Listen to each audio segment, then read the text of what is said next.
예. 우선 오전 시간 이제 우선 결론을 이제 잠정적인 결론이죠. 완전 결론은 이제 다음 오후에 내리는 것인데, 진화는 하나님의 계속적 창조의 방법과 관련될 수가 있다는 것입니다.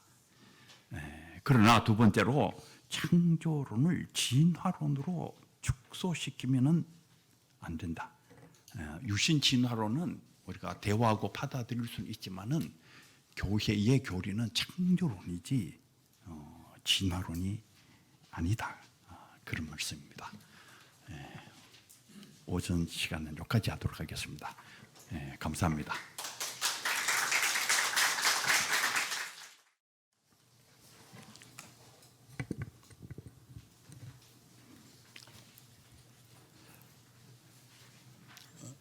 이 두 번째 강의를 시작하겠습니다. 창조와 진화. 우선 도킨스의 만들어진 신, 그리고 생물학적인 진화론에 대해서 조금 언급을 먼저 하겠습니다.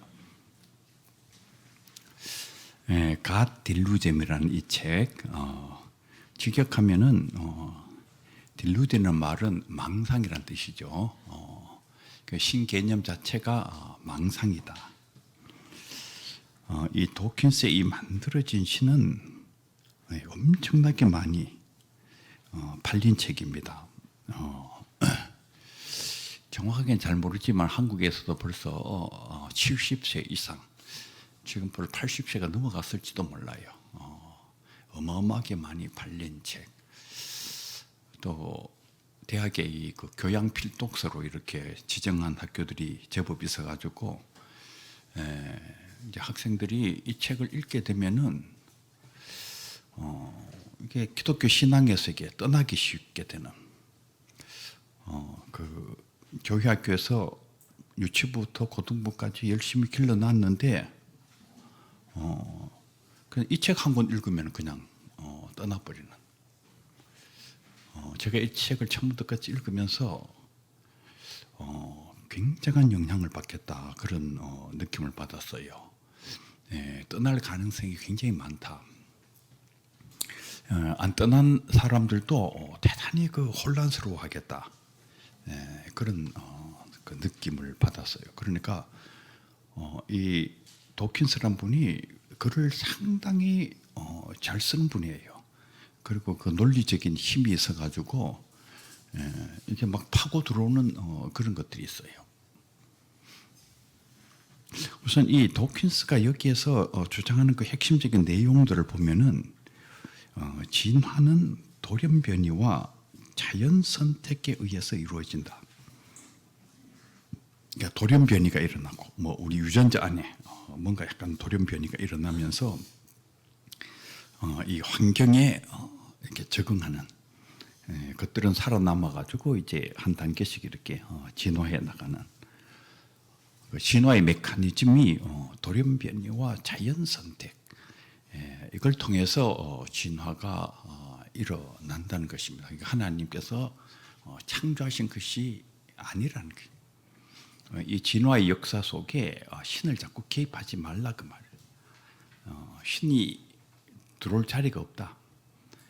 이 진화는 전부 이 물질에 의해서 돌연변이가 일어나고 자연 선택이 일어나고 그런 과정을 통해서 점차 이렇게 발전되어서 오늘의 세계가 만들어진 것인데, 그 쓸데없이 자꾸 그냥 아무데나 그냥 신이 그렇게 했다, 신을 중간에 자꾸 집어넣는 그런 짓을 해서는 안 된다. 하여간 현대 과학이 지금 이걸 다 밝혀냈다는 것입니다. 진화는, 그리고 이것이 어떤 그 방향성이 있는 게 아니라는 게, 목적성이 없다는 거예요. 그냥 돌연변이도 우연히 일어나고 자연 선택도 그런 과정에서, 그러니까 우연이지만은 그 안에 들어있는 어떤 그 질서는 있는 거죠. 그 자연 선택이라는 어떤 질서를 통해 가지고 실질적으로 일어나는 것이다. 이 도킨스가 만들어진 신이라는 책을 쓰기 전에 눈먼 시계의 공개라는 책을 또 먼저 썼어요. The Blind Watchmaker라는 책인데 아까 이 페일리의 그 덤불 속에 발견된 시계, 덤불 속에 발견된 시계가 하나의 그 이 세상 속에 존재하는 질서, 이 시계 안에 어떤 목적성이 있고 그 질서를 보면은 만든 자가 있는 것과 마찬가지로 이 세계 속에 존재하는 이런 질서, 목적성을 보면은 신을 생각하게 만든다 하는 이런 소위 펠리의 자연신학, 그걸 때려 부수는 책입니다. 이 눈먼 시계 공개라는 책 자체는. 그러니까 똑같이 그 시계라는 단어를 쓰고 있잖아요. 시계 단어를 쓰고 있는데 The Blind, 그래서 신이라는 그런 그 지혜로운 그런 창조주가 이 세계를 만든 시계공이 아니고 The Blind, 눈먼 시계공, 어디로 가는지도 모르는 우연에 의해서 그냥 이것도 일어나고 저것도 일어나고 이러는 것이지. 그러니까 이 세계의 진실은 눈먼 시계공의 진실이라는 거예요. 이게 지혜로운 신이 시계공이 돼가 세계를 만든 것이 아니고 진화에 의해서 일어난, 우연에 의해서 일어나는 눈먼 시계공의 세계다. 그러면서 이제 이 페일리의 자연신학을 이제 아주 강력하게 비판을 했습니다. 그러니까 페일리의 자연신학은 종의 기원, 다윈의 종의 기원이 나오기 이전 시대에는 유효했을지 모르지만은 그 시대 이후 오늘에 있어서는 이제는 더 이상 유효한 그런 신학이 아니다. 이 God Delusion, 이 만들어진 신 이 책을 읽어보면은 호일의 고물 야적장과 보잉 747에 관한 비유가 나와요. 이 호일이라는 분이 우연에 의해서 생명체가 만들어지고 우연에 의해서 이 세계가 만들어지는 것은 고물 야적장에서 보잉 747기가 만들어졌다고 하는 것과 마찬가지다. 어떻게 고물 야적장에서 보잉 747기가 만들어지느냐 그 말이에요. 그 우연히 그렇게 되는 게 불가능하다. 그러니까 하나님의 창조를 얘기하려고 하는 의도를 가지고 있는 게 이제 호일의 고물 야적장과 보잉 747기 비유예요. 이거를 이제 완전히 때려 부수는, 물론 고물 야적장에서 보잉 747기가 만들어지는 건 불가능하다. 나도 그 정도는 안다 그 말이에요. 내가 뭐 그렇게 무식한 사람인 줄 아느냐. 고물 야적장에서 보잉 747기는 만들어질 수가 없지. 그 부품들이 아무리 지멋대로 돌아다닌다 해가지고 거기에서 무슨 보잉 747기가 만들어지는 것은 절대로 아닐 것이다. 그러나 그런 무생물하고 생명체하고는 다르다는 거예요. 이 생명체는 스스로 진화하는 능력이 있다는 거예요. 생명체는 스스로 돌연변이를 일으키고 그리고 적자 생존의 법칙에 의해 가지고 자연 선택에 의해서 살아남은 것들이 계속 진화를 하고 있다는 것입니다. 그게 과학적 현상으로 다 이렇게 밝혀지고 있다는 것입니다.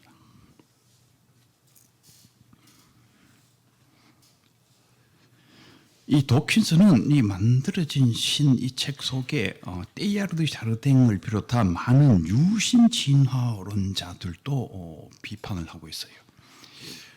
오전 시간에 이제 유신 진화론에 대해서 설명을 해드렸는데 이 유신 진화론자들도 쓸데없는 형이상학을 이 진화론이라는 과학 속에 집어넣은 자들이라는 거예요. 이 테일하르드 샤르댕도 아주 황무시해버리는. 이 진화에는 목적성이 없는데 어디로 가는지 모른다는 거예요. 사람이 태어난 것도 대단히 우연히 이 우주 안에서 사람이 진짜 우연히 태어난 것에 불과하지 이 진화가 무슨 목적성이 있었던 게 아니라는 거예요. 제멋대로 이렇게 가다가 지그적으로 가다가 이렇게 사람이 등장한 것뿐이지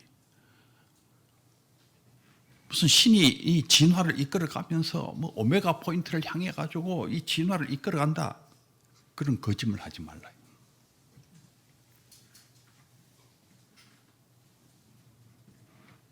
뭐 진화적 창조, 창조적 진화 그 거짓말 하지 말라는 거예요. 제가 조금 더 이 문제에 대해서 경각심을 얻게 된 배경이기도 해요. 유신 진화론으로 이런 문제를 많이 설명할 수 있지 않을까 이런 생각을 한동안 많이 했는데 이 도킨스의 글을 읽으면서 유신 진화론이 참담하게 깨지는 그 현실을 이걸 읽으면서 이렇게 알게 됐어요.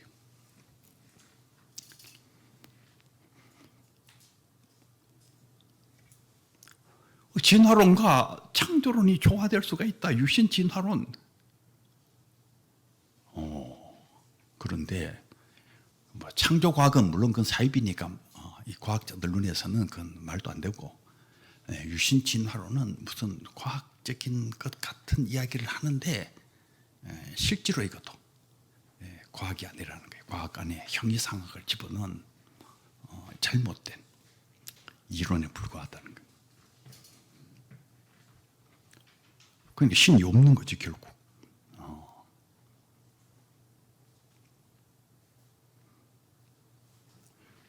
이 우주는 물질이 진화한 것이고 돌연 변이와 자연 선택이라는 과정을 통해 가지고 이 세상이 만들어졌다는 거예요. 거기에 쓸데없이 신을 집어넣고 뭐 창조 무슨 유신죄 그 다 거짓말을.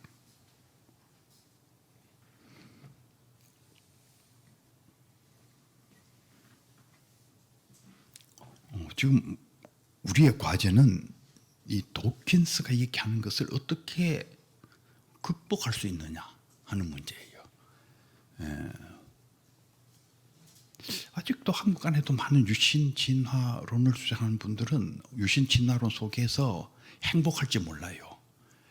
나는 과학도 받아들이고 신학도 받아들이고 두 세계 속에 아무 문제 없이 산다. 근데 여기 가면 완전히 막 그냥 망치로 다 깨지는.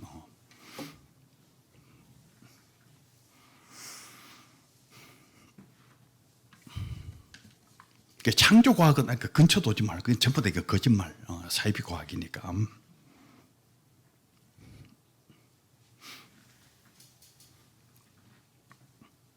그러니까 이분들의 기본적인 그 관점은 과학이 아닌 것 가지고 오지 말라 그 말이에요. 과학이 아닌 것 가지고 오지 말고 우리가 과학적으로만 얘기하자.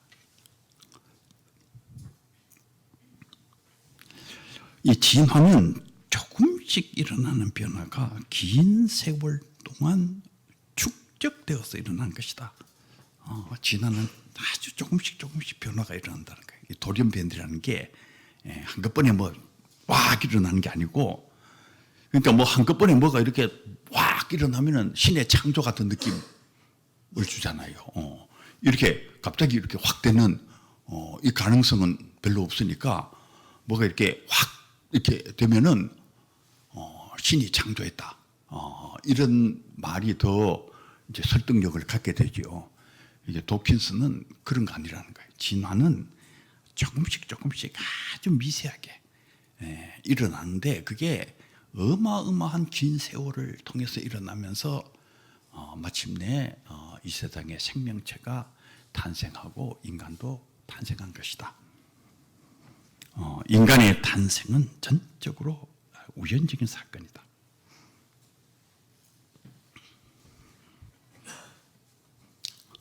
사실 이 진화론자들은, 이 무신론적 진화론자들은 신이 있는 것이 싫은 것 같아요. 그 영국에서 이 버스에다가 이 무신론적인 분들이 플랜카드를 막 붙여놓고 막 돌아다니는 걸 봤어요. 그 플랜카드를 보니까 뭐라고 적혀 있는가 하면은 신은 없다. 마음껏 즐겨라. 이렇게 적혀 있어요. 신은 없다. 마음껏 즐겨라. 그러니까 우리가 마음껏 즐기고 행복하게 사는데 신이 방해가 된다 그 말이에요. 신이 뭐 이거 해라 저거 해라 뭐 또 뭐 조금 잘못하면 무슨 뭐 심판한다 그러고 막 그냥 그러니까 그 신이 없어야 되는 거예요. 그 신 쫓아내고 싶은 거지. 신은 없다. 그러니까 마음껏 즐겨라. 오늘의 시대가 이 행복을 추구하는 시대거든요. 이 행복을 추구하는 데게 신이 방해가 된다. 그러니까 빨리 신을 추방시켜야지. 그런 어떤 그 분위기하고 이 과학적 무신론이 이게 상당히 서로 공명하고 있는 그런 게 있어요. 또 이 도킨스의 글을 읽어보면은 소위 그 종교를 가진 자들이 얼마나 많은 악한 짓을 했느냐 그 말이에요. 이 뭐 지금도 그 세계 도처에 그냥 이 그 종교를 가지고 있는 근본주의자들 때문에 얼마나 많은 사람들이 죽어가고 종교 전쟁의 위험이 있고 역사적으로 보면은 온갖 화형을 그냥 다 하고 사람 죽이고 세상 나쁜 짓을 이 종교가 있다는 인간들이 얼마나 많이 했느냐. 그러니까 인간다운 이 휴머니즘의 이 제대로 된 세상을 위해서는 이 종교를 추방하고 신을 추방해야 된다. 그러니까 그런 생각이 이제 이 밑에 다 깔려 있어요.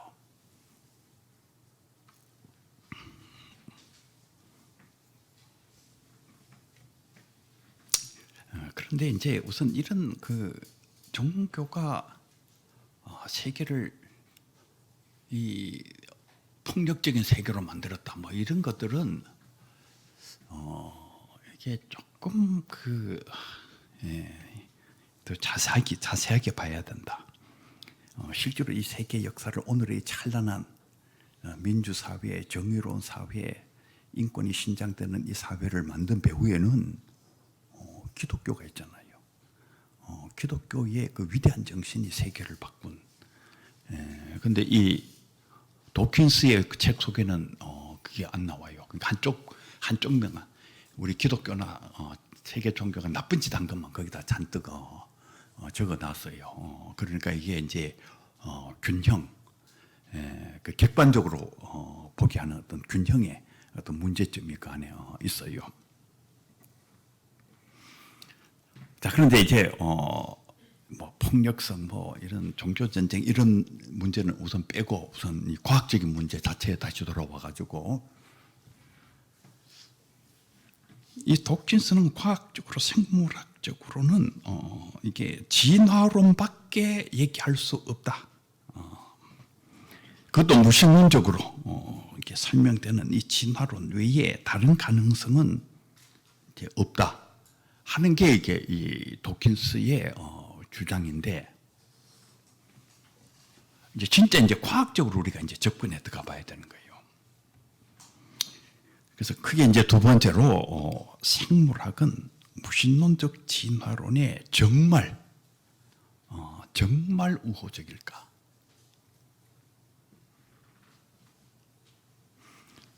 얼른 보기에는 무신론적 진화론과 가까울 것 같은데, 근데 정말 우호적일까?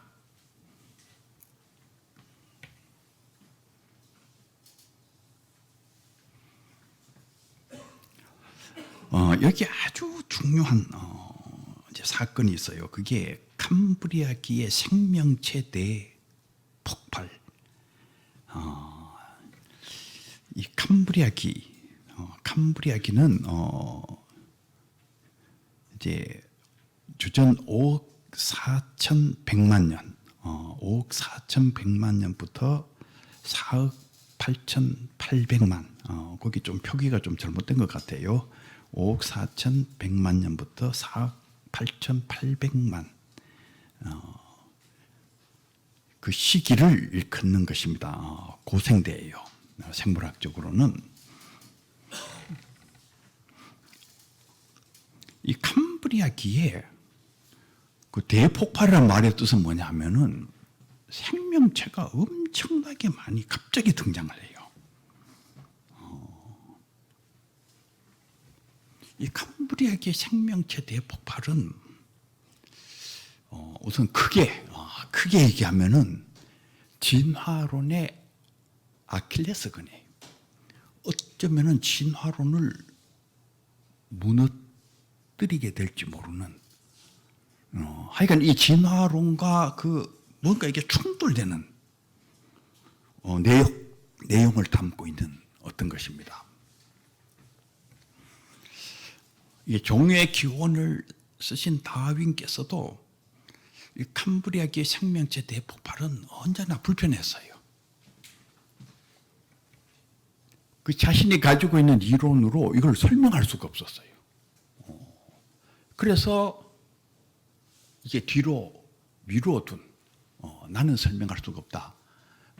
그러니까 뒤로 미루어둔 것인데, 제가 도킨스의 글을 읽으면서 도킨스의 글에서도 발견을 못했어요. 이 문제에 대한 답을. 그러니까 도킨스에게도 역시 이거는 설명이 쉽지 않은 아킬레스건으로 여겨졌어요. 왜 이게 설명이 쉽지 않은 아킬레스건이냐 하면은, 이때 그러니까 긴 세월이 아니죠. 약 한 6천만 년 사이에 어마어마한 생명체가 막 폭발적으로 등장하는데, 사실은 더 정확히 하면은 불과 한 1500만 년 사이에 엄청난 생명체가 막 등장을 합니다. 현존하는 대다수의 생물의 문이 이때 거의 다 등장을 해요. 현재 이 척추 동물을 제외한 거의 모든 동물들이 이때 갑자기 다 등장해 버리는 거예요. 그런데 또 놀라운 건 뭐냐 하면은, 등장하는 녀석들이 이게 눈을 달고 나오는 거예요. 이게 보통 문제가 아닙니다. 이 눈이 생기려 그러면 이 눈이 엄청나게 복잡하잖아요.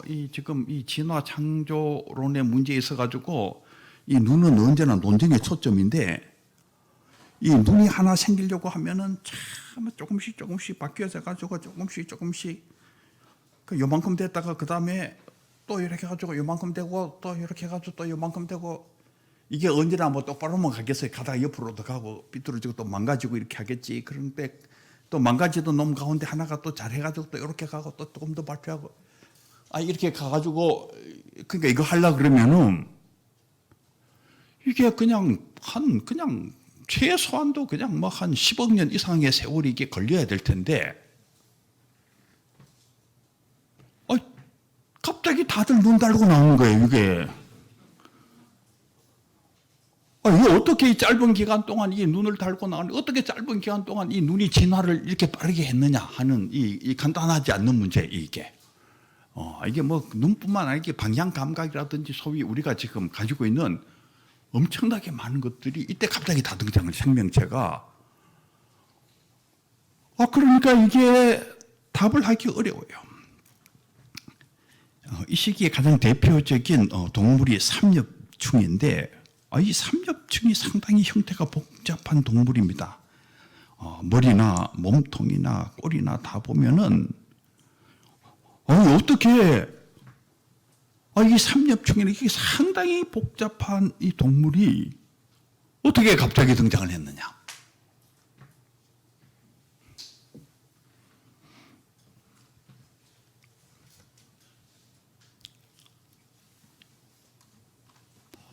이게 옛날 다윈의 진화론으로 이게 설명이 안 되는 거예요. 다윈도 자기의 이론으로 설명이 안 되니까 이제 뒤로 미룬 거고,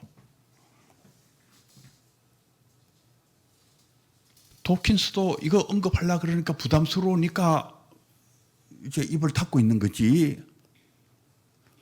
어쨌든 이 캄브리아기의 이 생명체 대폭발 사건은 어쩌면은 진화론 자체를 무너뜨릴 수 있는 어떤 그런 굉장히 폭발적인 힘을 가지고 있는 어떤 것입니다. 그래서 이제 진화론을 공격하시는 분들이 이 캄브리아기의 이 생명체 대폭발을 과학적인 근거로 이제 많이 사용을 해요. 여기에 대해서 설명을 하라.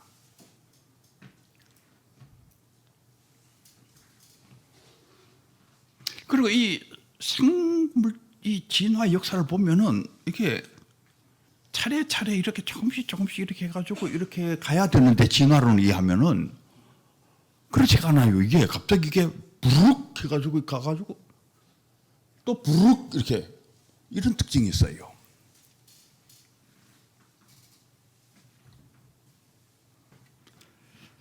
이 공경에 답을 하려고 했던 분이 굴드란 분입니다. 이 굴드란 분은 미국 하버드 대학교의 이 고생물학 주임 교수였어요. 여러분들이 하버드 대학이 가지고 있는 그 위상을 잘 알잖아요. 거기에 이 문제를 담당하고 있었던 그 중심적인 인물이 바로 이 굴드라는 분이었어요.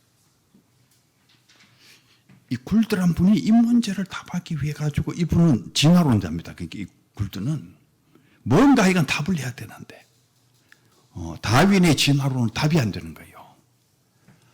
그래서 이분이 만들어낸 이론이 뭐냐 하면은 단속평형설이라는 것입니다.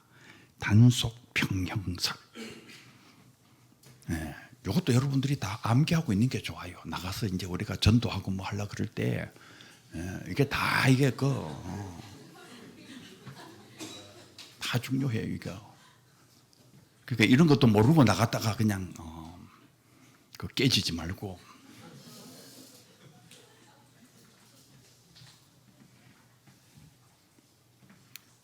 이 굴도란 분께서 하신 말씀 진화론은 우리가 생각하듯이 그렇게 일정하게 여러 개 되는 게 아니라는 거예요. 그럼 어떻게 되는 것이냐 하면은 그냥 그냥 가만히 이게 평형으로 가다가 단속이라는 건 뭐냐면 짧은 기간 동안에 속히 이게 뛴다는 의미예요.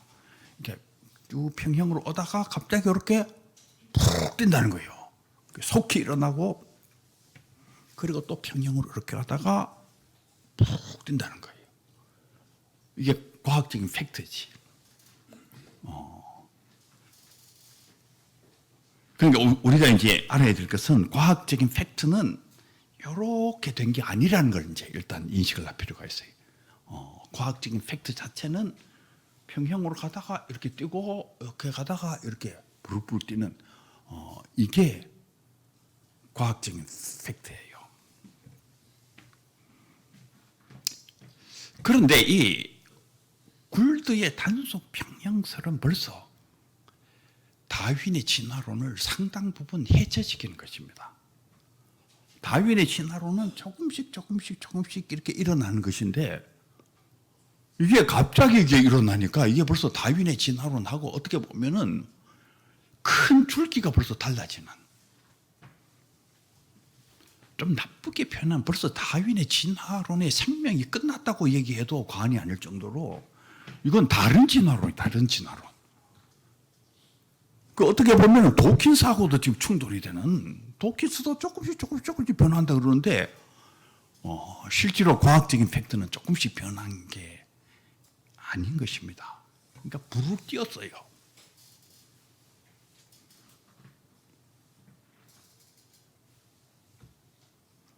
우리가 여기에서 우리가 이제 신학적으로 또 이렇게 신앙을 가진 유신론자로서 보면은 우선 추측을 할 수가 있어요. 이 부르륵 뛰는 게 신의 개입이 아닐까.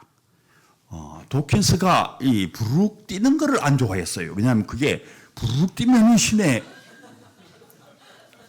개입이라고 얘기해야 될 그 영역이 생기기 때문에, 그러니까 이게 결국 부르륵 뛰었다는 거를 지금 과학자들이 스스로 지금 이 얘기를 하는 거거든.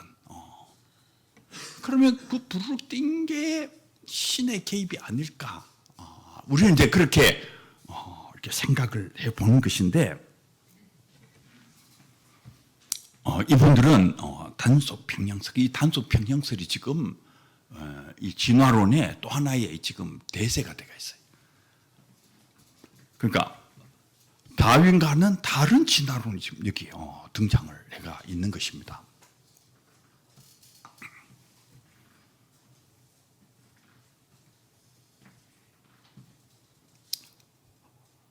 그러면 그 짧은 기간 동안 그렇게 빨리 변할 수가 있느냐? 이게 이제 핵심인데, 이분들은 있다는 거예요. 그 짧은 기간 동안 그렇게 변할 수가 있다. 그 1500만, 예를 들면 1500만 년이면은 충분히 진화가 일어난다. 제가 이걸 읽으면서 대단히 의심스럽다. 우선 첫 번째 느낌으로 딱 들어오는 것은 대단히 의심스럽다. 이분들이 죽어도 진화론을 입증하기 위해서 지금 궁여지책으로 이렇게 떠들고 있는 것 같은데, 차라리 옛날처럼 다윈처럼 그렇게 얘기하면은 그래도 막 그냥 10억 년, 30억 년, 막 30억 년까지 가니까 뭐가 될 것 같은 느낌이 오는데, 이게 뭐 1500만 년 사이에 눈이 갑자기 튀어나오나?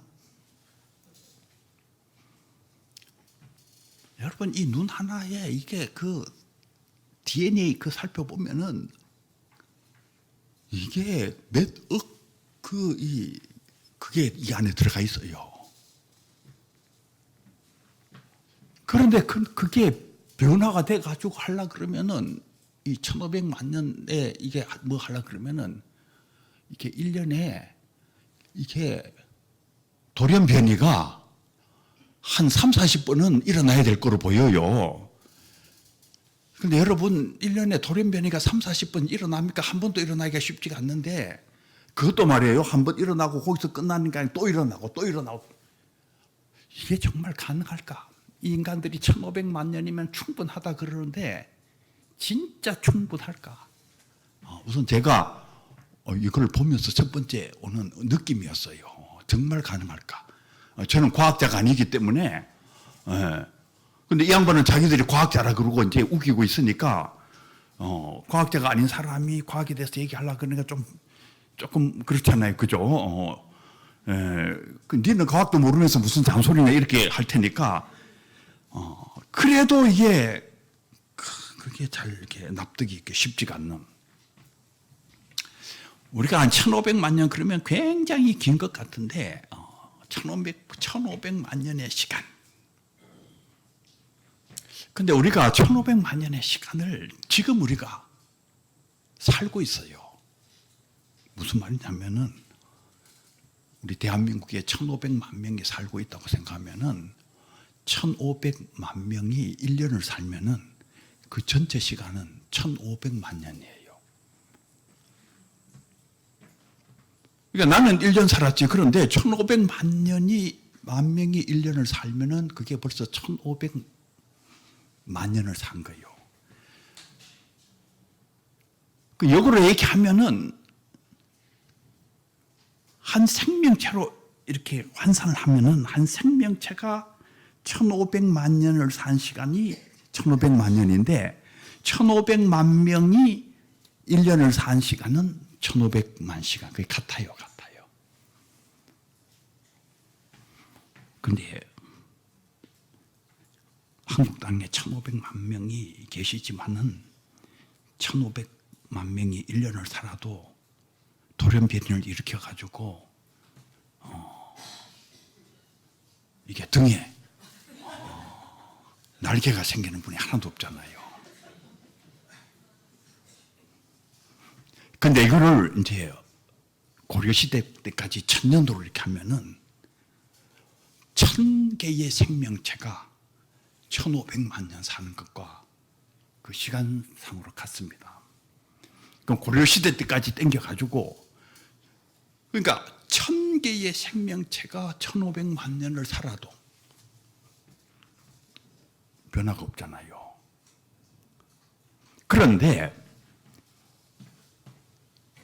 인류 전체를 생각하면, 우리 대한민국 이 조선 땅에 있는 사람 말고 인류 전체를 생각해 보면은 1000년의 세월을 고려시대 때부터 보면은 약 10만의 생명체가 1500만 년을 사는 세월입니다. 그게. 그러니까 10만의 생명체가 1500만 년을 살았는데도 등에 날개 달리는 인간이 하나도 없고 손가락이 7개 되는 인간도 없고 이게 변화가 없는 거예요. 그런데요, 고려시대 때부터 지금까지 천년을 사람만 생각한 것이 우리 멍멍이 아저씨, 꿀꿀이 아저씨 다 이렇게 보면은 고려시대 때 그 꿀꿀이가 지금도 꿀꿀이고 멍멍이가 지금도 그 음메 소는 똑같고 이게 이 생명체 전체로 보면은 그렇게 많은 종들이 1500만 년을 살았는데도 변화가 없어요. 그러니까 우리가 다시 생각해 봐야 되는 거예요. 물론 이 진화론자들은 고려시대 때부터 지금까지 환경하고 그때 그 환경하고는 다르기 때문에 이해는 할 수가 있어요. 다르니까 이해는 할 수가 있어도 그래서 여러분 지금 사람도 만만치가 않습니다. 저 땅속에 저기 그 석탄 캔다고 아주 그냥 그 더운 데 들어가 있는 인간도 있고 자 그냥 북극 그 추운 데가 있는 인간도 있고 이게 지금 사람도 또 온갖 스트레스를 받아가지고 진짜 그냥 유전자가 그냥 어마어마하게 돌연변이를 일으킬 만큼 그렇게 그냥 스트레스 속에 살고 있는 사람도 있고 그런데도 실제로 변화가 지금 잘 감지가 안 되는데 이 1500만 년 사이에 그 많은 생명체가 눈알도 없는 생명체가 다 눈알을 달고 다 튀어나오고 이게 과연 설명이 되냐 그 말이에요. 이 사람들은 1500만 년이면 충분하다. 저는 그 사람들이 쓴 그 과학 글을 읽으면서 이걸 도대체 내가 믿을 수가 있는 건지 없는 건지 솔직히 알 수가 없어요.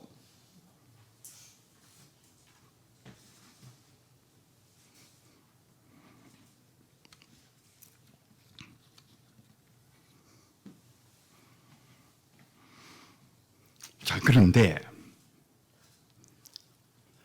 여기에 대해서 보다 더 합리적인 설명을 하신 분이 있어요. 그러니까 제가 볼 때 이 굴드의 단소평형설이나 그 아류의 사람들이 이 문제를 합리적으로 설명했다 이렇게 여겨지질 않아요. 그런데 보다 더 합리적으로 이 문제를 설명하신 분이 영국 캠브리지 대학의 고생물학자 모리스란 분이에요. 이 모리스란 분은 영국의 최고의 현존하는 고생물학자입니다. 이 캠브리지 대학의 고생물학 주임 교수지요. 그러니까 이 분야에 있어서 최고의 권위자예요. 도킨스를 훨씬 더 능가한다고도 할 수 있는. 그게 이 분야에 있어서 지금 최고의 과학자 있습니다. 최고의 과학자이시고 생물학자. 이분이 수렴진화론이라는 것을 발표를 했어요. 수렴진화론. 이분은 누구냐 하면은 바로 이 캄브리아계 화석층인 로키 산맥의 혈암층을 연구를 해가지고 세계적인 명성을 얻으신 분이에요.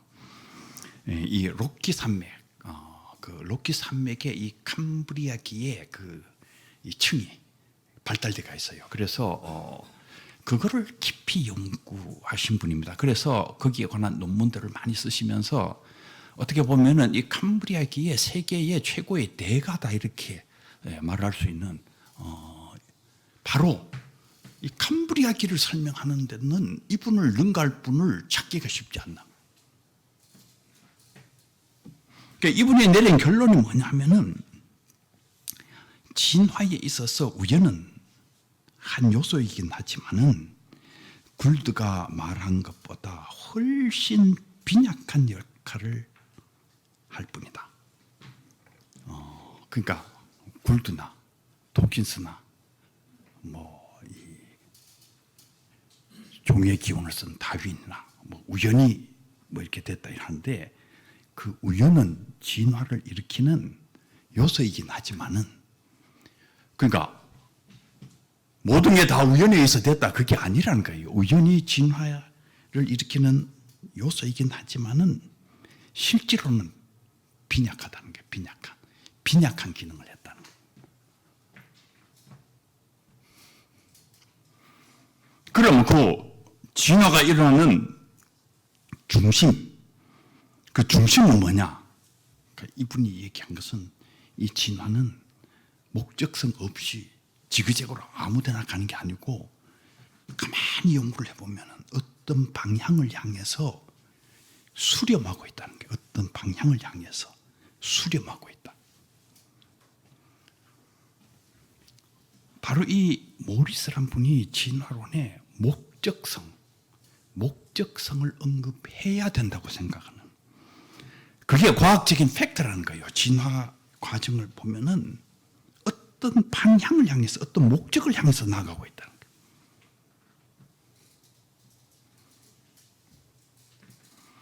그러니까 이 캄브리아기의 생명체가 다 눈을 달고 나오는 것은 진화를 일으키는 어떤 분께서 그런 방향을 향해서 진화를 이끌어가고 있었기 때문에 생명체마다 그 문화를 달고 나온 거다, 그런 얘기예요.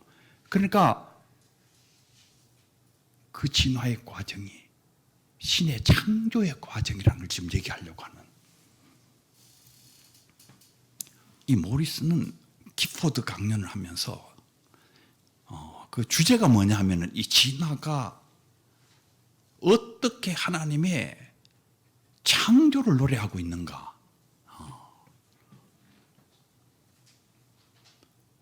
이 진화가 하나님의 창조를 노래하고 있더라, 그 말.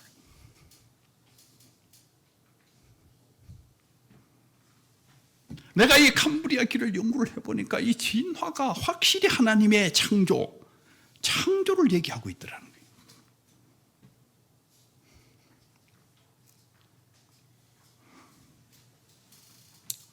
생물 진화는 놀라울 정도, 이건 정말 섬뜩할 정도로 놀라울 정도로, 이 섬뜩할 정도로 하는 표현이 있어요.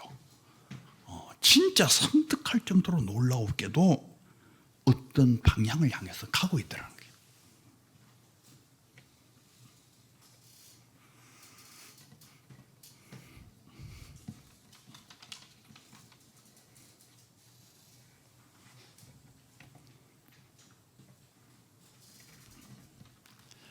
제가 이분의 글을 읽으면서 그 옆에 있으면 좀 이렇게 쓰다듬어 줬으면 좋겠다, 이런. 참 똑똑하구나.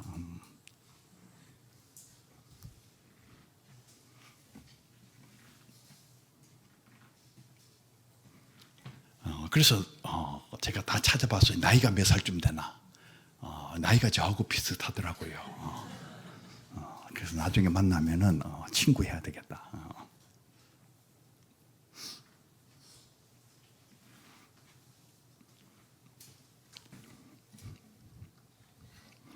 이 생물학 분야에서 정교한 조율, 파인 튜닝, 이렇게 우주론적 차원에서의 파인 튜닝은 이제 조금 이따 얘기할 텐데, 이 하나님의 어떤 정교한 계획, 정교한 조율이 생물학적인 영역에서도 이게 유효하다는 걸 얘기합니다. 그래서 글 속에 이 파인 튜닝이라는 게 나옵니다.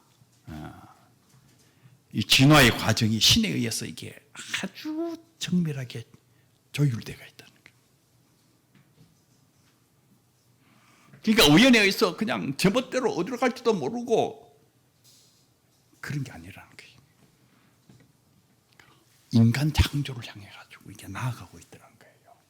그러니까 이 도킨스는 인간이 등장한 것이 대단히 그 이 우주가 뭐 어떻게 가다가 그냥 우연히 사람이 하나 등장했다, 그게 아니고 뭔가 이 그 진화의 과정을 연구해 보면은 인간을 향해 가지고 이렇게 정상되어 있더라는 거예요.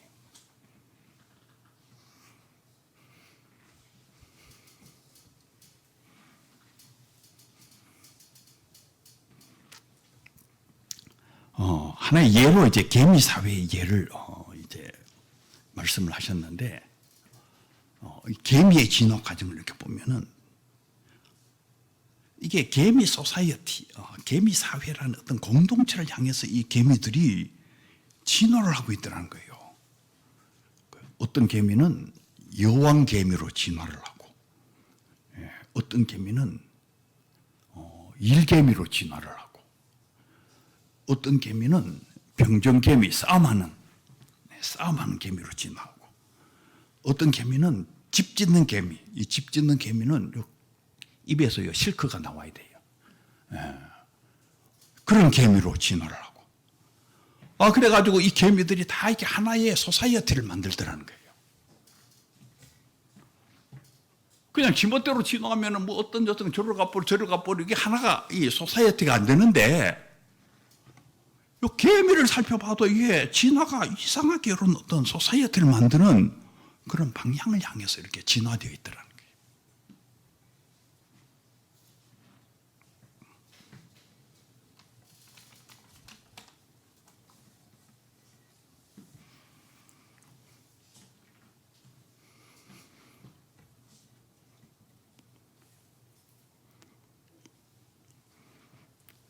옛날의 과학과 최근에 발전된 과학이 좀 달라요.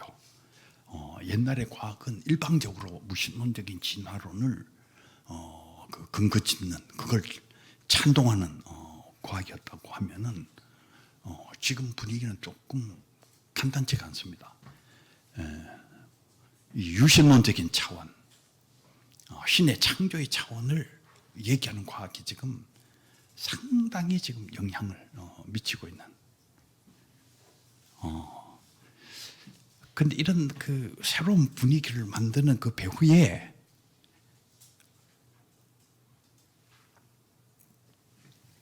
우리 그 한경직 목사님께서 그 상을 받으신 그 템플턴 재단, 템플턴 재단이 있어요. 그래서 저는 이걸 연구하면서 참 템플턴 재단이 정말 고맙구나. 이 재단이 없었으면은 큰일 날 뻔했다. 완전히 진화론에 의해서 초토화되고 세계 교회가 다 무너질 뻔했구나.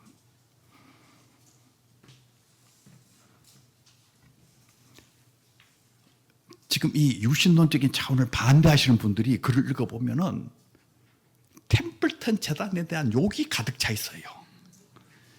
그 인간들이 그냥 돈을 뿌려가지고 뭐 어떻게 뭐 했다 하는 막 그런 이야기 막 그냥 잔뜩 들어있어요. 왜냐하면 이 템플턴 재단 이런 새로운 이렇게 방향, 과학계의 새로운 방향을 일으키는데 굉장한 영향을 미친 것입니다. 그래서 저는 이게 템플턴 재단이 없었더라면은 정말 세계 기독교가 엄청난 위기에 봉착할 뻔했구나.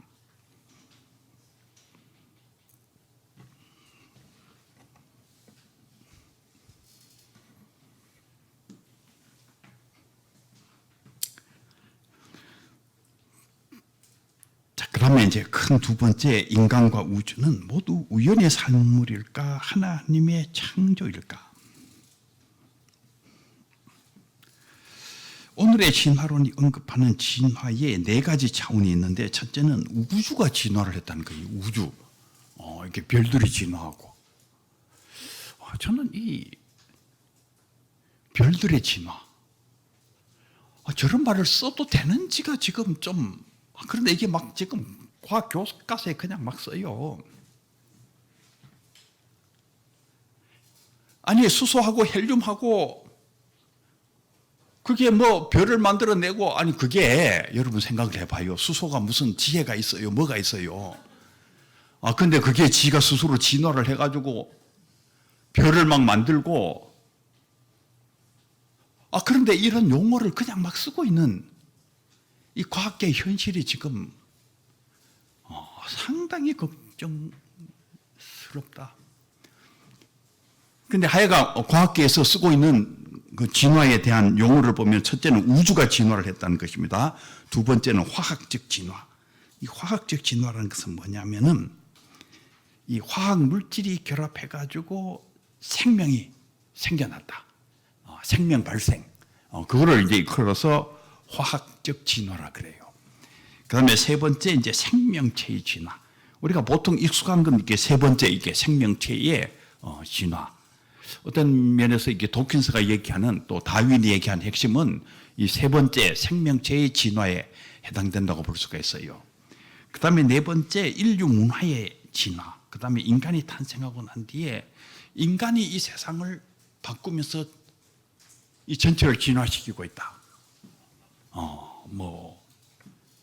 AI가 등장을 하고, 그 다음에는 포스트 휴먼, 그 인간 이후에 다른 어떤 인간이 등장할 것이고, 뭐 이런 것들이 이제 인류 문화의 진화라는 카테고리 안에 들어가 있는 거예요. 자, 그런데 우주가 스스로 진화할 수가 있을까? 도킨스가 호일의 그 고물 야적장에서 보잉 747기가 만들어질 수 없다, 그걸 인정을 했는데, 그런데 이 생명체는 다르다. 뭐 이해가 되지요. 생명체는 뭔가 스스로 진화할 수 있는 능력이 있으니까 다르다고 얘기할 수가 있는 근거가 있는데, 근데 여러분, 아니 수소, 헬륨 뭐 그게 무슨 진화할 수 있는 능력이 뭐가 있어요? 저는 아무리 생각해도 그게 진화라는 게 말이 잘 안 되는, 그 수소, 헬륨이 합쳐지면서 별이 생겨나고 하는 게 하나님이 그렇게 하신 것이지, 아니 이렇게 화학 기호가 어떻게 스스로 진화를 해가지고 별도 만들어내고, 그게 또 진화를 해가지고 태양도 만들어내고 지구도 만들어내고, 그렇게 얘기할 수는 있을지 몰라도 그게 객관적인 얘기로 볼 수 없는, 하나님이 우주를 그렇게 만들었다고 얘기를 하는 게 훨씬 더 맞는 얘기지. 별도 하나님이 만드셨겠지. 그 화학 기호들을 하나님이 모으셔가지고 뭔가 이렇게 해가지고 이게 별이 되도록 만들고 이렇게 하셨겠지. 이 무생물의 진화로는 페일리의 자연신학을 극복하기 어려워요. 그러니까 쉽게 이거는 무생물이니까 누가 만들었다고 얘기는 할 수 있어도, 이 생명체는 스스로 진화한다. 그런데 이게 무생물이잖아, 이게. 그러니까 별들의 진화 이런 것들은 페일리의 자연신학의 그 논리 안에 들어가요. 크게 보면은. 그러니까 그게 결국 신이 하셨다고 얘기를 해야지 훨씬 더 설명이 쉽지.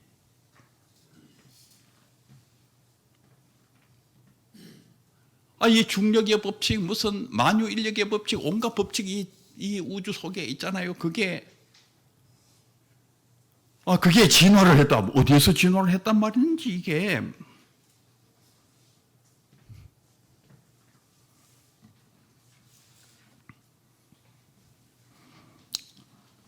이 페시의 지적 설계 이론이 무생물의 진화론보다는 더 설득력이 있어 보입니다.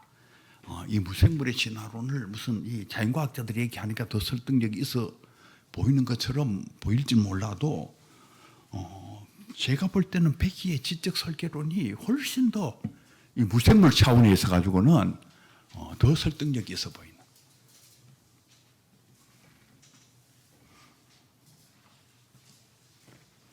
세 번째, 정교하게 조율된 우주 이론. A fine-tuned universe. 기독교 창조론을 얘기할 때 반드시 얘기해야 되는 굉장히 중요한 이게 물리학적 이론이에요. 과학적 이론. 정교하게 조율된 우주 이론은 우주에 존재하는 목적성에 대한 이론인데, 베로우나 티플러 같은 학자들에 의해서 세계적으로 알려진 이론입니다. 이 베로우는 세계적인 물리학자예요. 굉장히 많은 물리학 상을 타신 세계적인 과학자입니다.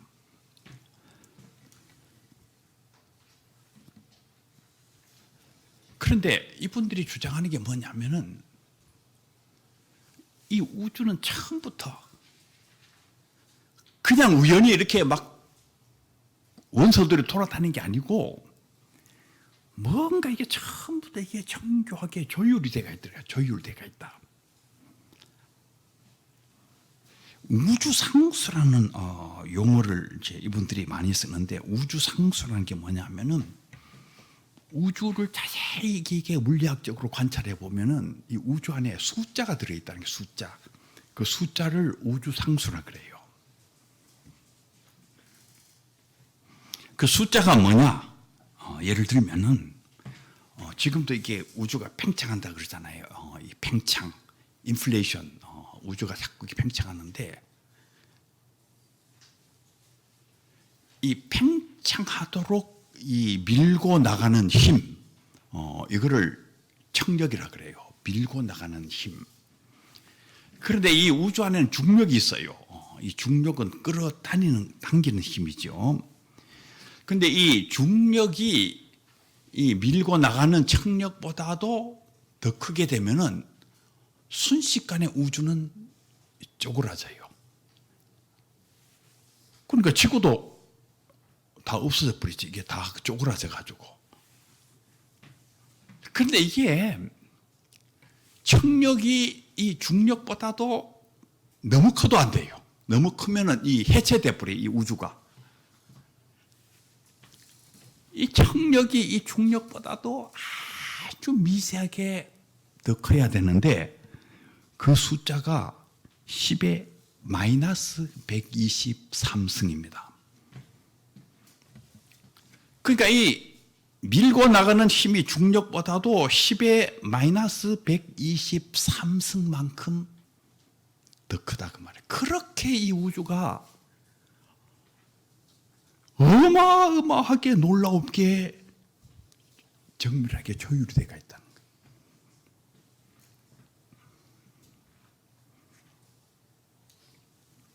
핵력이라는 게 있어요. 핵력이라는 게 뭐냐면은 이 수소, 헬륨 같은 것들이 이제 처음에 별을 만들기 위해서는 이게 모여가지고 이렇게 핵융합을 일으키고 그 다음에 핵폭발을 일으켜야 돼요. 이렇게 핵융합이 일어나고 핵폭발이 일어나야 되는데, 이 핵폭발이 일어나면서 탄소가 만들어집니다. 그러니까 초기 우주에는 탄소가 없었어요. 이 사람이라는 이 생명체가 만들어지려면은 탄소가 있어야 되는데, 이 핵융합과 핵폭발 과정들이 이 우주 안에 계속해서 일어나야 돼요. 그 우주 안에서 폭발한 그 산소가 지구에 와가지고 우리가 살아가는,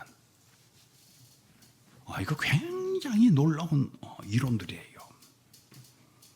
그런데 이 핵력이라는 게 뭐냐면 이 핵타이의 그 힘, 그게 핵력인데, 그 핵력이 0.007이에요. 0.007. 근데 이게 0.008이 돼도 안 되고 0.006이 돼도 안 돼요. 그러면 그게 별들에서 폭발도 안 일어나고 사람도 존재할 수가 없어요. 생명체도 있을 수도 없고.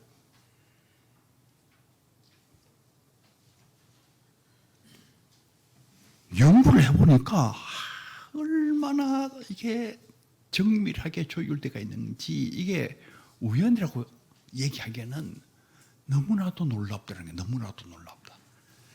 이게 우주 안에 이런 숫자들이 옛날에 한 대표적으로 6개 있다고 그랬는데 지금 20몇 개까지 이렇게 늘어났어요. 중력도 조금만 달라지면은 다 무너져 버려요. 이 빛의 속도도 조금만 달라지면 안 돼요. 우주가 다 붕괴해버려요. 붕괴.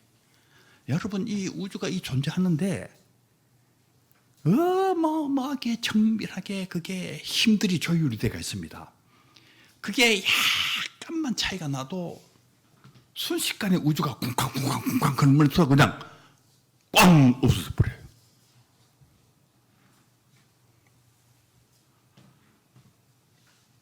정지력, 자기력, 빛의 빛의 속도. 하여간 이게 전부 그냥 아주 놀랍게도 정밀하게 조율되어 있는데 알면 알수록 너무 신비하고, 그러니까 알면 알수록 하나님의 창조의 손길이 느껴지는 거예요. 그러니까 옛날에 모를 때는 그냥 우주가 우연히 저렇게 생겼나 보다 이렇게 생각했는데 우연히 생기는 게 너무 복잡한 거예요. 이게 10의 마이너스 123승이라는 이런 아주 정말 어지간한 컴퓨터라도 이게 해결 안 되는 그렇게 정밀한 뭔가가 이게 작동을 하면서 이 우주가 생겨났다는 것을 알게 된 거예요. 과학적으로. 이게 A fine-tuned universe라는 개념이에요. 아주 정밀하게 우주가 조율되고 있구나.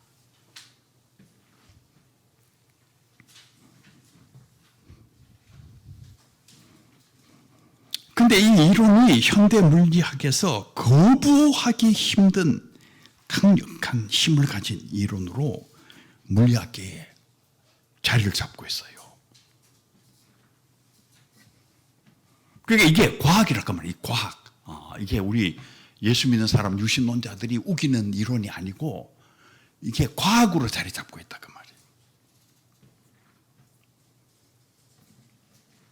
그러니까 이 정밀하게 조율된 우주 개념하고 그 베히의 지적 설계론하고 뭔가 이게 연결되는 데가 있어요. 공명하는 데가 있어요.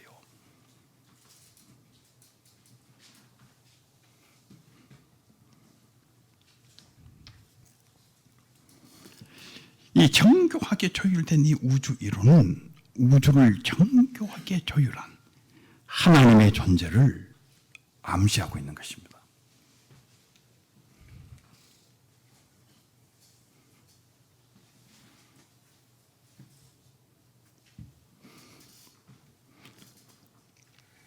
이 정밀하게 조율된 우주 그리고 우주상수 이 개념하고 그 다음에 등장하는 이 인류 원리라는 게 이게 연결이 되어 있어요. Anthropic Principle이라는 것인데 사실 이런 인류 원리 같은 것은 신학자가 얘기하지 맞는 것인데 이게 물리학자께서 또 생물학자께서 인류 원리를 얘기하기 시작한 것입니다. 그게 뭐냐면은 이 우주는 빅뱅에서부터 인간 탄생을 향해서 정향되어 있었다는 거예요.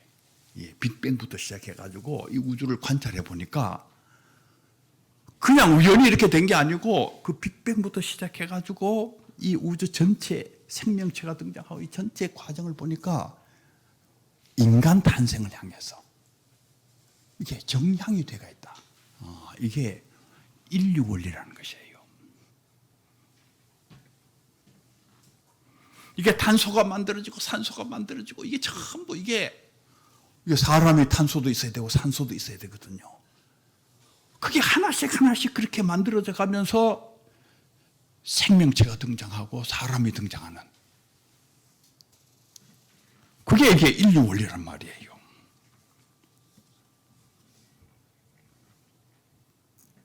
우리 에베소서 1장 4절을 보면은 창세전에 그리스도 안에서 우리를 택하사 이런 성경 말씀이 나오는데 그러니까 물리학적으로 보면 빅뱅을 하기 전에 하나님께서 이미 인간을 생각하시고 인간 탄생을 생각하시고 우리를 그리스도 안에서 이미 창세전에 선택하셨다. 그거하고 이 인류 원리가 이게 뭔가 이게 이게 뭐 상응하는 그런 게 있어요. 그러니까 처음 이 빅뱅부터 하나님이 인류 탄생을 향해서 이렇게 우주가 정향되어 있다고 하는 것인데 성경에 보면은 창세전에 하나님이 벌써 사람을 생각하시고 우리를 그리스도 안에서 예정하시는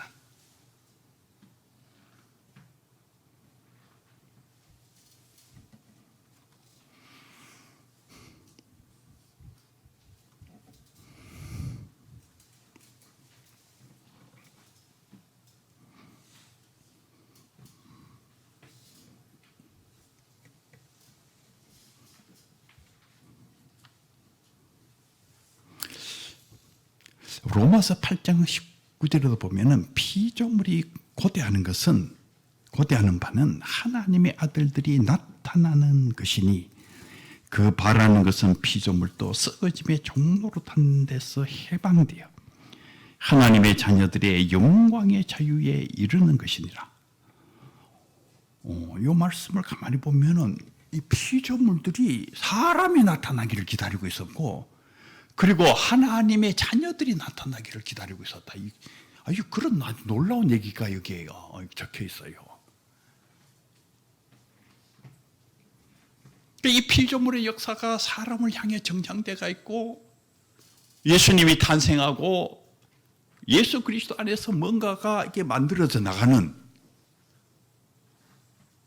그러니까 그런 것하고 이렇게 뭔가 이렇게 연결점을 가지고 있는 이론이 이게 엔트로픽 프린시플이라는 거예요.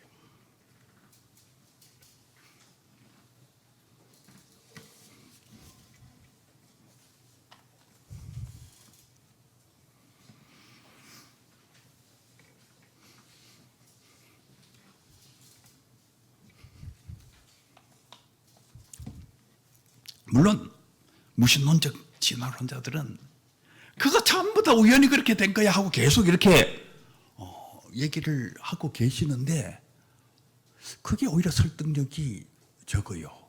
그러니까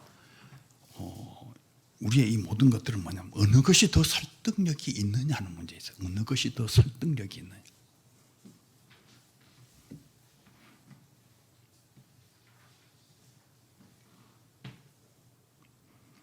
그러니까 아까 모리스 같은 분은 생물학을 연구를 해보니까 이 생물 진화의 역사도 역시 그런 특징을 강하게 가지고 있더라는 거예요.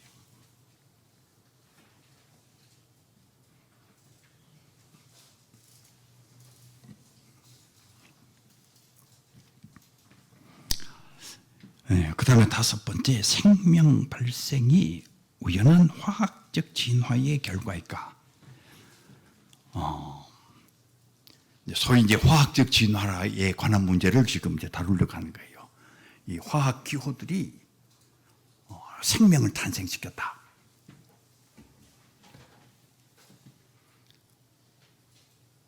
이 화학 기호들이 생명을 탄생시켰다는 것을 입증하는 이론으로 아주 보편적으로 언급되는 실험이 밀러와 유리 실험이라는 것입니다. 1953년에 있었던, 이건 지금 중고등학교 학생들이 배우는 교과서 속에 들어가 있어요. 그 그림까지도 아주 딱 이렇게 나와 있고,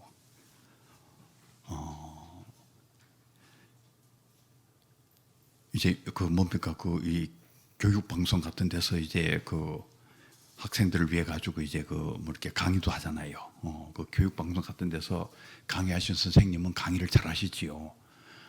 그래서 제가 열심히 강의를 들어봤어요. 들어봤는데 이 밀러 유리 실험에 대해서 설명을 정말 잘 하시더라고. 정말 잘 하시는데 그 말씀 다 듣고 나니까 하나님이 없네 하는 생각이 그냥 그대로 들어요. 얼마나 강의를 잘 하시는지. 이 밀러 유리 실험 이거 하나만 딱 설명하면 하나님이 없어져 버려. 야, 이게 아주 그냥 그만큼 이 폭발적인 힘을 가지고 있는 게 이게 밀러 유리 실험입니다.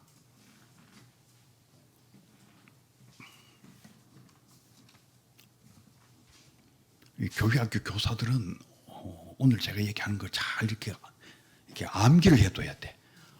아이들이 학교에서 그거 배우고 오기 때문에 전부.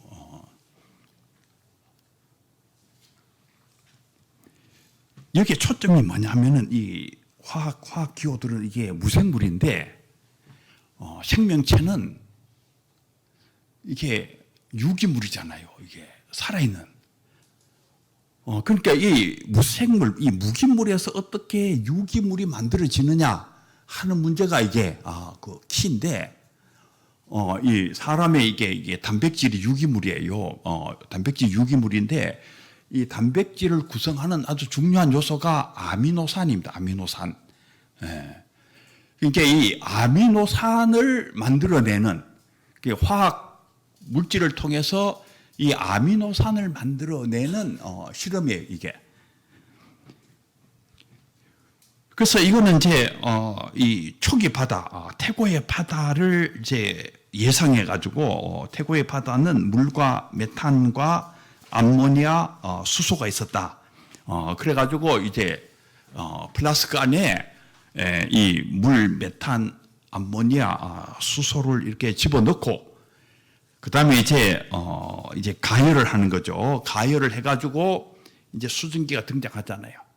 근데 태고의 그 초기 원시 지구에 아마 번개, 벼락 이런 것들이 많이 있었을 것이다.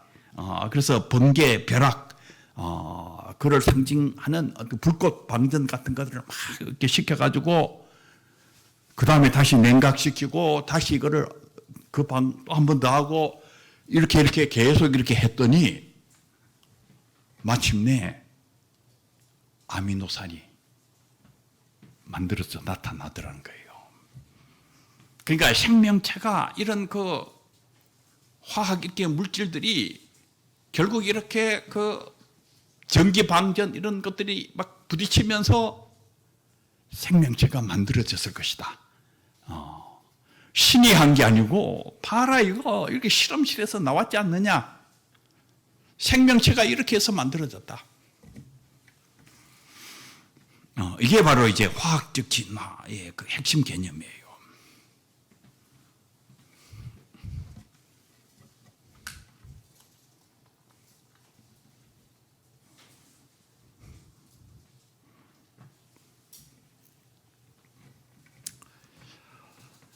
제가 이것 때문에 또 이게 한 또 몇 달 동안 이게 머리를 썩였어요.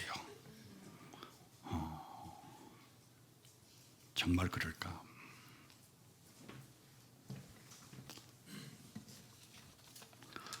제가 이게 머리 썩일 때, 아이고 고생하십니다. 이렇게 이런 분이 한 분이라도 있으면 제가 더 힘이 나가지고 열심히 할 텐데.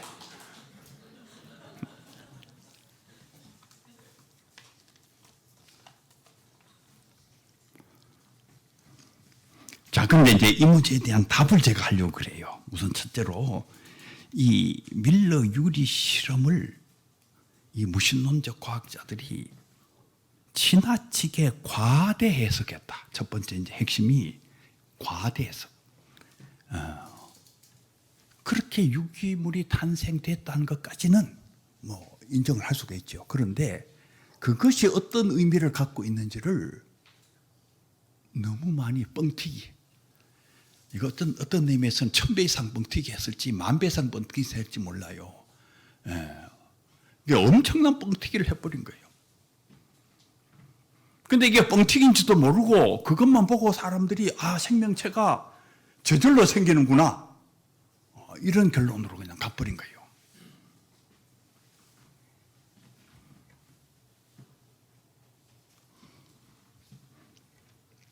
왜 이게 뻥튀기 과대 해석이냐 하면은 그 아미노산 하나 발견했다 해가지고 문제가 해결되는 거 아니에요. 이 생명체의 가장 중요한 것은 DNA 문제예요. 그리고 이 DNA를 또 번역해가지고 단백질에게 전달하는 RNA 문제가 있고. 그런데 우선 DNA 문제부터 우선 생각을 해봐야 돼요.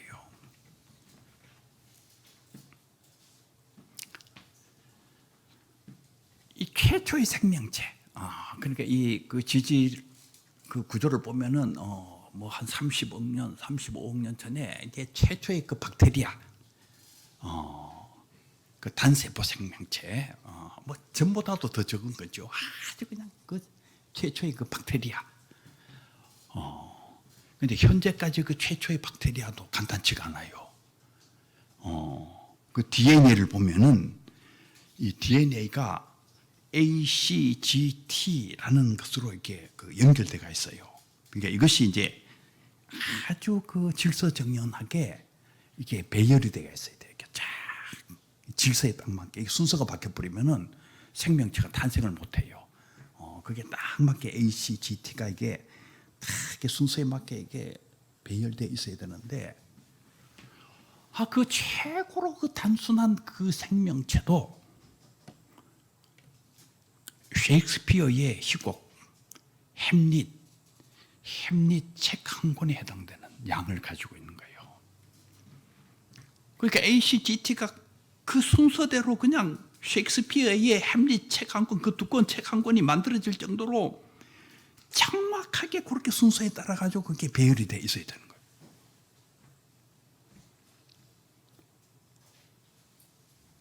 이게 어떻게 가능하냐 그 말이에요. 이게 어떻게 가능하냐?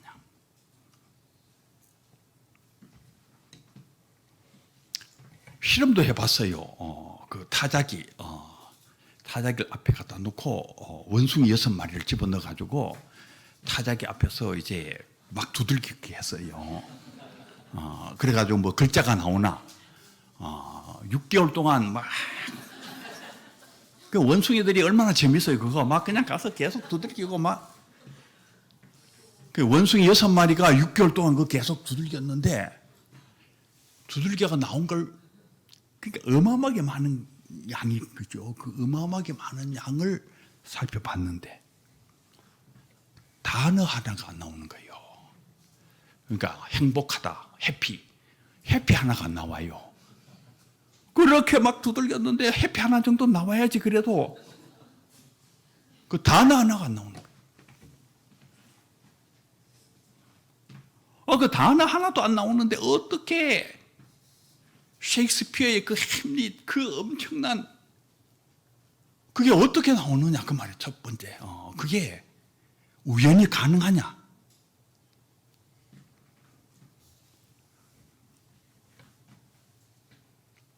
그리고 이 DNA를 단백질 안에 이제 여러 가지 유전 정보가 다 들어가 있거든요. 그런데 그걸 연결시키는 게 이게 RNA인데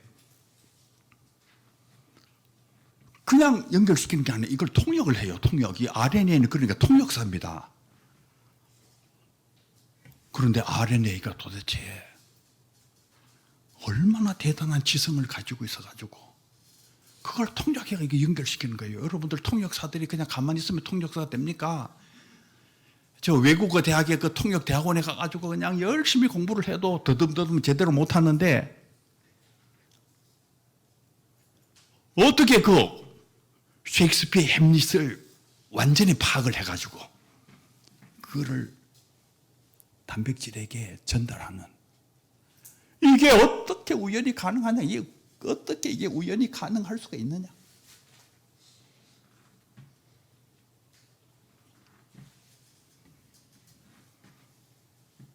이 생명체 탄생의 신비 이게 보통 신비가 아닙니다. 지금도 그 진화론을 주장하시는 분들도 여기 오면은 다들 그만 입을 다물고 그건 우리가 잘 모른다는 말씀을 많이 해요.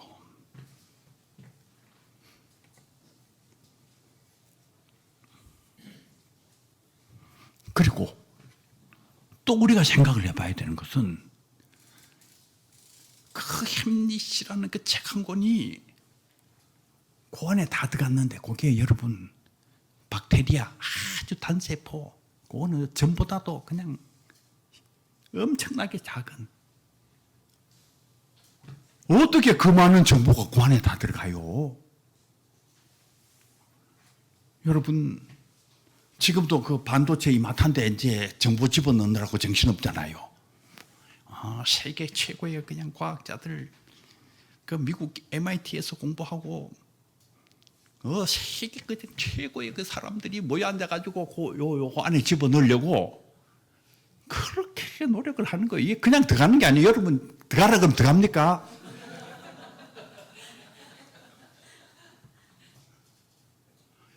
그리고 옛날에는 이게 이마트에서 이게 그냥 컴퓨터가 얼마나 큽니까? 그런 게 이제 연구해가 줄여가지고 이제 요 안에 집어넣느라고 지금. 근데 이게 아니고 이렇게 점보다도 그냥 10분의 1도 안 되고 그냥 100분의 1 그 점 안에 다 들어가 있는 거예요. 여러분 이 점 안에 그거를 어떻게 누가 다 집어넣어요? 이게 우연히 점 안에 다 들어갔다. 이거 정말 그냥 하여간 이게 설득력이 있는지 한번 생각을 해보시라 그 말이에요.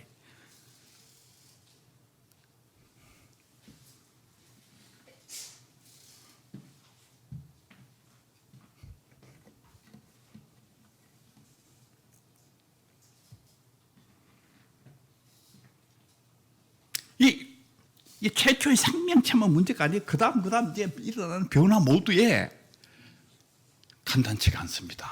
엄청나게 복잡한 문제가 그 안에 다 있어요. 옛날에는 처음에 DNA 연구가 시작됐을 때는 이게 진화론의 근거다 해가지고 막 DNA 좋아했는데 더 연구를 해보니까 DNA가 엄청나게 복잡한 걸 알게 됐어요. 그러면서 이게 이제 역전되어 가는.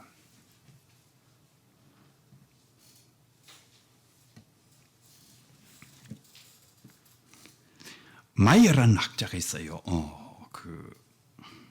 캘리포니아 시애틀에 있는 디스커버리 인스티튜트의 아주 유명한 학자신데, 이분이 2010년에 책을 하나 냈는데, 시그니처 인 더 셀, 이게 뭐냐면은 세포 안에 있는 신의 소명. 그러니까 그 세포 하나만 봐도 신이 있다는 걸 안다, 그 말이에요. 그 세포 하나만 봐도 신이 내가 만들었다고 이렇게 서명해 놨다는 거예요. 서명. 그 세포 하나만 자세히 봐도 신이 당신께서 이거 내가 만들었다고 서명해 놨다, 그 말이에요.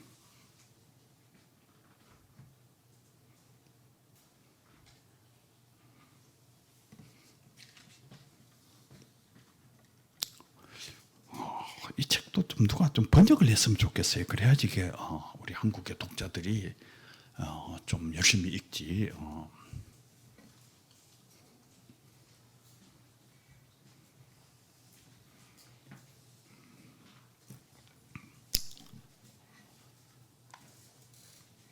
자, 그러면 이제 전체적으로 이제 정리를 하면은 이제 온신학의 창조론, 이게 제가 생각하는 창조론을 이제 정리를 하면은, 우선 창조와 진화에 대한 기독교의 기본적인 관점은 하나님의 창조.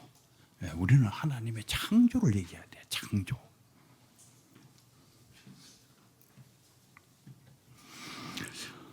두 번째, 이게 하나님의 창조는 태초의 창조와 계속적 창조와 종말론적인 창조가 있다. 그러니까 창조가 하나가 아니고 태초의 창조도 있고 계속적 창조도 있고 종말론적인 창조도 있다. 그 창조의 그 이해를 여러분들 넓혀야 된다, 그 말이에요. 진화론이 과학적으로 입증된다면 그것은 하나님의 계속적 창조의 방법과 관련되어 있다. 진화론이 입증된다면 그것은 창조론을 뒤집는 게 아니고 하나님의 계속적 창조의 어떤 방법과 관련되어 있다. 그 다음에 네 번째로, 하나님의 계속적 창조가 아주 다양한데 크게 세 부류를 나눌 수가 있어요. 계속적 창조가 하나가 아니에요. 첫째는 하나님 주도의 계속적 창조. 이거는 하나님 당신께서 직접적으로 하시는 거예요. 뭐 우주의 진화, 별이 만들어지고 이거 하나님께서 직접적으로 하시는 것입니다. 그래서 이런 것들은 하나님 주도의 계속적 창조라고 표현하는 것이 옳다, 그 말이에요. 무생물들이 스스로 지혜가 있어서 별을 만들었다는 것은 지극히 이상한 말입니다. 생명의 탄생 역시 하나님 주도의 계속적 창조로 보입니다. 화학물질이 DNA와 RNA를 만든다는 것은 실질적으로 어렵습니다. 그러나 하나님 주도의 계속적 창조가 물질을 도구로 사용하고 있기 때문에, 그러니까 하나님 주도의 창조인데 물질이 동반하고 있지요. 그렇기 때문에 물질의 변화 과정을 과학자들이 찾아낼 수는 있을 것이다. 그 과정을 과학자들이 찾아낼 수는 있어요. 그 찾아냈다고 해가 그거를 물질이 진화했다 이러면 안 되는 거예요. 이건 완전히 그냥 주객을 뒤집어도 아주 대형으로 뒤집는 거예요.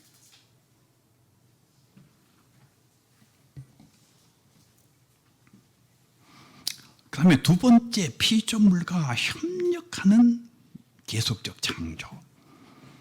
하나님께서 피조물에게 자유를 주셨어요. 그래서 피조물이 스스로 변화를 일으킵니다. 왜 변화를 일으키나? 하나님께서 피조물에게 자유를 주셨기 때문에 그래요. 하나님과 피조물이 서로 협력하면서 변화를 일으키는 그 가능성이 열려 있어요.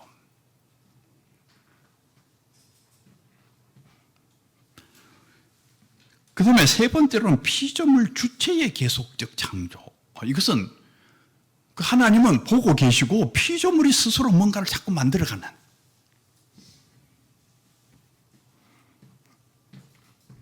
그러나 넓은 의미에서 하나님이 다 보고 있기 때문에 하나님의 그 창조였던 완성을 향해 가지고 그걸 다 사용하십니다. 궁극적으로는. 그러나 피조물이 주도적으로 변화해 나가는.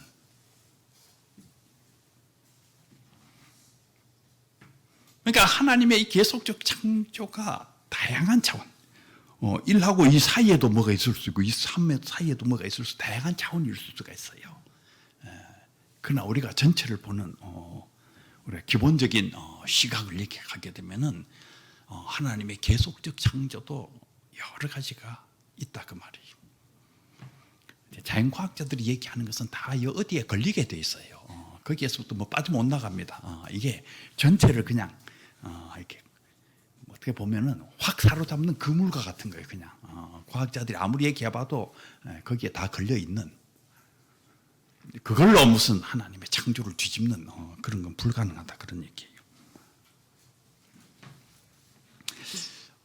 다섯 번째로 창조를 진화의 틀 속에서 언급하는 것은 위험합니다. 이 계속적 창조에서 새로움을 창조하시는 주체는 하나님이에요. 이 우주의 역사, 생물체 역사에 보면은 뭔가 자꾸 새로운 게 나와요. 또 새로운 게 나오고 또 새로운 게 나오고. 과거에 없었던 게 또 등장하고 또 없었던 게 또 등장하고.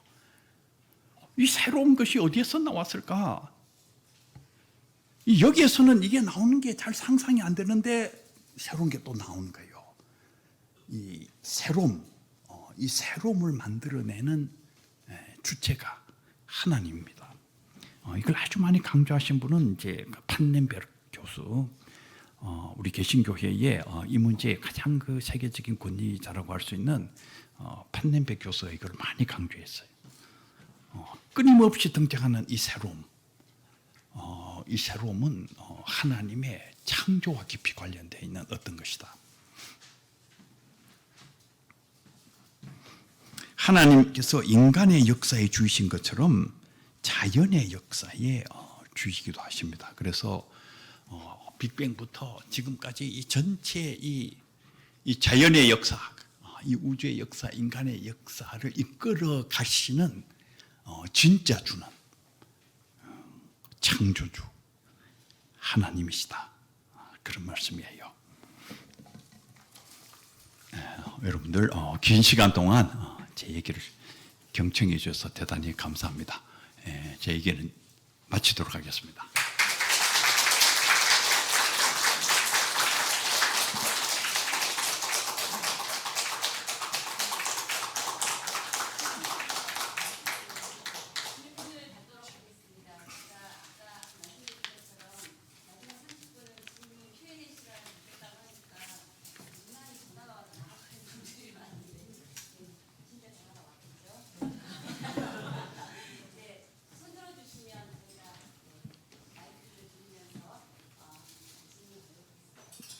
예, 말씀하세요. 아까 말씀하실 때 호킨스가 쓴 책 이제 만들어지시라든가 요즘 좀 유행하고 있는 책 중에 이기적 유전자를 쓴 걸로 제가 알고 있습니다. 근데 이제 크리스찬으로서 저희가 진화론 쪽 그 책을 읽으면서 굉장히 영향을 많이 받았는데 저희는 하나님께서 만든 창조론을 믿는 사람들이잖아요. 그럼 저희가 좀 읽을 만한 책들이 있었으면 좋을 것 같은데 사실 그런 분야에 대해서 잘 몰라요. 그리고 다음 세대들도 이런 책을 좀 읽으면은 저희가 아이들을 가르칠 때 아까 그 유년학교 선생님 거론도 하셨는데 이런 책을 읽으면 아이들이 좀 도움이 되고 또 저희 또한 읽으면 그걸 가지고 아이들에게 또 설명을 할 수 있다거나 성경하고 이렇게 좀 접목까지는 아니어도 좀 도움이 될 수 있을 만한 책이 있는가 싶어서 제가 좀 그런 생각을 많이 했거든요. 강의 들으면서 있으면 좀 소개 좀 부탁드리겠습니다. 예, 오늘 강의를 들으신 분은 맥그레스라는 학자가 있어요. 맥그레스. 이 맥그레스라는 학자가 쓰신 정교하게 조율된 우주라는 책이 있습니다. 이 맥그레스란 분은 영국 옥스퍼드 대학의 교수신데 신학자이자 과학자이십니다. 이쪽 분야에 역시 아주 큰 공헌을 많이 남기고 있는 대단히 훌륭한 학자신데 정교하게 조율된 우주하는 책이 있어요. 번역이 되어 있습니다. 이 책은 다행히 오늘 제 강의를 안 듣고 그 책을 읽으면 무슨 말인지 못 알아들을 가능성이 있는데 이제 들으신 여러분들은 그걸 읽으면은 무슨 말인지 이해가 될 거예요. 그러면은 이제 그걸 기초로 해가지고 사람들에게 설명을 하면 됩니다. 최근까지 대단히 업투데이트한 과학적 이론을 총망라해가지고 쓰여진 책이기 때문에 과거의 책이 아니고 지금의 책이 아주 중요한 좋은 책입니다. 또 다른 분 질문하실 거 하세요? 예. 아까 점심 먹으면서 잠깐 여쭤봤었는데 그 창조의 방법, 하나님이 창조하시는 방법의 일부로서의 진화론을 받아들이는 거는 이제 이해가 됐는데요. 그래서 성경하고 이렇게 비교해서 생각을 해보면 창세기 1장에 어떤 동물도 만드시고 새도 만드셨다라고 하셔서 거기서 구체적인 생명체를 말씀 안 하셨기 때문에 어떤 종류의 범주를 창조를 하셨고 그 이후에는 세부적인 동물이나 새의 종류들은 진화가 됐을 수 있겠구나라고 해석이 되는데, 그럼 사람은 저희가 받아들여야 되는 이제 결론은 그러면 다른 동물이나 생명체들은 진화론으로 해결이 되지만, 진화론을 받아들임으로써 해결이 되지만 여전히 사람은 침팬지에서 진화된 게 아니고 창세기대로 하나님이 직접 주도적으로 창조하신 거다라고 결론을 내는 것이 온신학의 입장인 것인지 그걸 확인하고 싶습니다. 이제 이 사람의 영혼 문제라든지 이제 이런 문제들은 오늘의 주제가 아니었기 때문에 여기에서 지금 안 다루었습니다만은 이 진화론은 굉장히 그 환원주의라 그러기도 하고 축소주의라 그러기도 하고 소위 영어로 말하면은 리덕셔니즘이에요. 전체를 설명하는 게 아니고 그걸 굉장히 이렇게 축소해 가지고 물질주의적으로 화학 기호로 이렇게 자꾸 이렇게 축소해 가지고 모든 걸 설명하려고 하는. 그런데 이 우주 안에는 정신 현상이 있어요. 이제 생명체가 등장하면서부터 생명체가 하나의 주체로 등장하기 시작하고, 이 생명체의 주체는 이 진화론자들이 잘 파악을 못하는 이 생명체 주체가 이제 이게 발전해 나가는. 그래서 이제 이렇게 메뚜기도 하나의 생명체로서 주체지요. 그 다음에 이제 돼지는 돼지로서 하나의 생명체 주체. 그러나 이 생명체의 주체가 가지고 있는 그 성격이 다 다릅니다. 그리고 이제 침팬지가 가지고 있는 생명체의 주체가 또 다르고, 사람이 가지고 있는 이 생명체의 주체는 또 굉장히 다른. 이게 이제 하나님과 맺는 관계성하고 관련이 있어요. 그리고 이제 하나님께서 이 동물이나 이런 것들에게 주어진 어떤 그 생명체 주체가 가지고 있는 어떤 제한성과 사람이 가지고 있는 어떤 넓은 자기 존재를 이해하고 운명을 이해하고 신을 이해하고 하는 대단히 다른 차원들이 있기 때문에 이 생명체 주체가 하나님과 관계해서 맺는 그 과정 속에서 인간의 영혼, 인간의 이 문제가 언급이 돼야 된다. 그래서 이제 물질적인 차원에서 언급하는 것은 한 면만 얘기하는 것이고, 이 다른 차원의 것들도 같이 얘기를 해야 된다.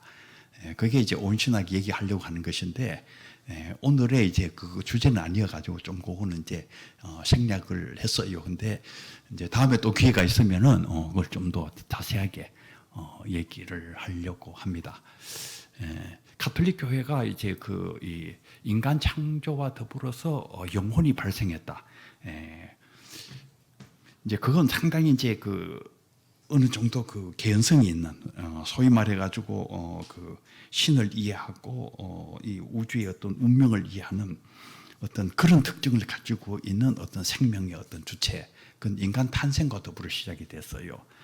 그래서 가톨릭 교회가 그걸 많이 연구해가지고 인간 탄생과 더불어서 이제 영혼 발생론을 이제 언급을 했는데, 그것도 이제 기회가 있으면 하여간 다음에 더 설명을 하도록 하겠습니다. 예, 또 다른 질문 계시면은, 예. 계속적 창조라고 하면 이제 하나님으로부터, 하나님의 외부 활동으로부터 이제 계속 지속적으로 창조가 이루어지는 과정인데요. 그게 하늘로부터 유출된다는, 어떻게 보면 신플라톤주의적인 범죄 신론적인 것과 어떻게 좀 같이 갈 수 있는 건지, 아니면 완전히 다른 건지, 또는 이제 과정 신학이라고 하는 것과 차별점이라고 할까요? 그런 것들을 좀 여쭤보고 싶습니다.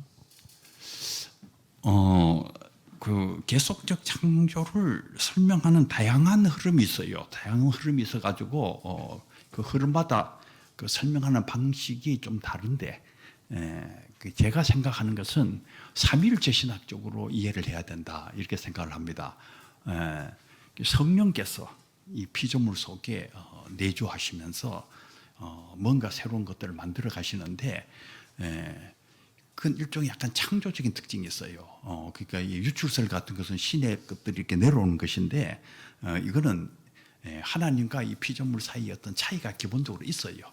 그러니까 이 삼위일체 하나님께서 성령을 통해서 내주하시면서 이 피조물 안에서 뭔가 이제 그 만들어 가시는, 또 변화시켜 나가시는 그런 차원을 얘기하려고 하는 것입니다. 그리고 그런 차원하고 최근에 발전된 양자역학하고 어떤 그 대화의 영역이 열려 있는 것으로 추론이 되기 때문에, 그것도 좀 더 대화를 하는 게 좋겠다, 이렇게 생각을 해요. 네, 또 다른 질문 계시면은, 예. 제가 오늘 강의 듣게 돼서 너무 감사하고 귀한 강의 들어서 너무 감동을 받았습니다. 그냥 드린 말씀이 아니라 진짜인데 정말 감동을 받았고요. 근데 저희 아들이 중2인데 이제 오늘 이 강의를 듣고 왔다고 하면, 그래서 창조의 진화래? 이렇게 물어볼 수도 있거든요. 아이들이니까. 그러면 제가 너도 4시간 강의를 들어봐라고 할 수도 없고, 정교하게 그 조율된 우주라는 책을 읽어봐라고 할 수도 없고, 이제 저도 읽어봐야겠지만, 오늘의 그 내용을 저희 아들한테 한 줄로 이야기한다면은 어떻게 말씀을 올리면 될까? 그래서 좀 요약 좀 부탁드립니다. 예, 아주 좋은 질문을 하셨는데, 그 원래 질문하신 분이 이제 그 선생님한테 칭찬 받으려면은 선생님이 답을 잘 할 수 있는 거를 물으면은 칭찬받고, 답을 하기 어려운 거 질문하면은 이제 이제 미움받는.